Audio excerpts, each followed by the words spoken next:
Well, the lockdown continues with no end in sight.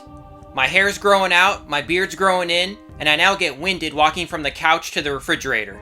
Anyway, I guess now's the perfect time to watch another post-apocalyptic horror movie. So this time I checked out 28 Days Later, which was released in 2002 overseas and in 2003 in the United States. I saw this one in theaters back then, and there was a ton of hype surrounding the movie at the time. So the movie opens in the United Kingdom with some animal rights activists releasing some monkeys that are infected with a rage virus. The animals are contagious! The infection is in their blood and saliva! The title card tells us it's 28 days later, and we meet Jim. He's fully naked, and it's kind of awkward. He awakens from a coma, very much like Rick Grimes from The Walking Dead.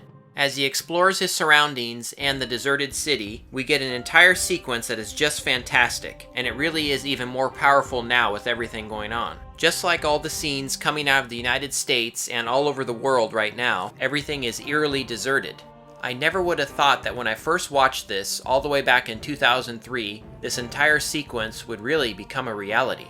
So I remember this scene in particular being singled out at the time because this sort of crude message board is exactly what happened in New York after the terror attacks on 9/11. When 28 Days Later was released, the wounds from 9/11 were still fresh, and the reviews for the movie pointed out this real-life parallel at the time. The country and the entire world changed after 9/11, and now with this pandemic, the country and the world will profoundly change once again. As I mentioned in my last lockdown video, watching these kinds of post-apocalyptic nightmarish movies is very cathartic for me. The worse this pandemic gets, and it's getting pretty awful at the time of this recording, the more I cling to these sorts of movies. So Jim goes to the church and finds piles of dead bodies. He's then attacked by a group of infected people. The rage virus apparently spreads through blood and causes people to basically act like crazed zombies. Zombies that run. Jim is eventually rescued by Selena and Mark, and he learns the backstory of what happened while he was in a coma. One scene has the group attacked, and Mark gets infected blood in his cut. Selena immediately murders him.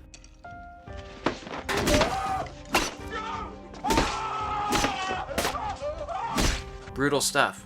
So they eventually team up with a father and daughter, and the group heads off to find the location of a transmission that promises salvation. We really get to know these characters during their journey, and we get some great scenes of suspense along the way. Danny Boyle's direction is excellent, and his visual choice is interesting as well. He filmed this movie with digital cameras, and then washed out and degraded the image in post-production. Although the movie looks pretty ugly, it really fits with the subject matter. And the flawless and iconic score by John Murphy really brings it all together. So I really love the film up until the point where the characters reach their destination, which is basically a military base. We find out that the soldiers there are bad, and it just kind of loses me for a bit. It's not bad by any means, but the whole military is evil thing was really played out, even back then in 2003 when this first came out. Thankfully, the film pretty quickly draws me back in again when Jim gets his revenge on the soldiers and saves the day. I love this Evil Dead style eye gouge on a particularly despicable character.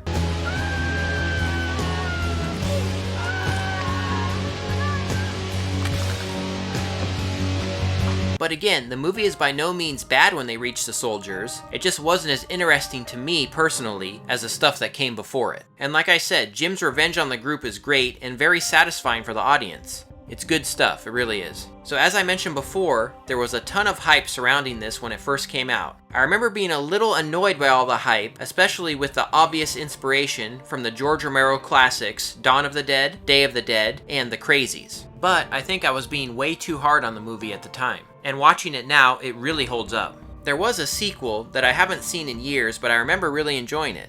And apparently a third movie is in the works right now. So definitely check out 28 Days Later again. It's a perfect movie to watch during these crazy times.